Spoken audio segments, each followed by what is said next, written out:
د سرمایه‌ګذارۍ لپاره لله الحمد په مختلفو برخو کې ښه فرصتونه موجود دي.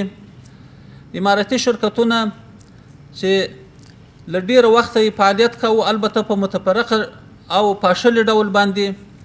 د اسلامي امارت د مشرتابه د پریکړې په اساس باندې د هیواد د خودکفایي او په خپلو پښو درېدلو په غرض باندې د اماراتي شرکتونو لوی ریاست رامنځته سو، چې په دې سره به په مختلفو برخو کې چې کوم شرکتونه وو او پاشلي کارونه یې کول دا سره منسجم سي، او ان شاء الله العزیز موږ په دې باور یو چې دغه به د هیواد د خودکفا کولو، د هیواد د صنعتي کولو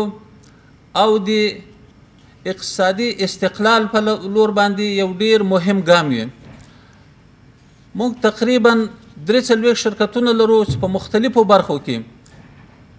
د صنعت په برخه کې، د زراعت په برخه کې، د برېښنا په برخه کې، د ټیلیکام په برخه کې، د هوانوردي او هوایي شرکت په برخه کې مختلفو برخو کې فعالیتونه کوي. دغه شرکتونه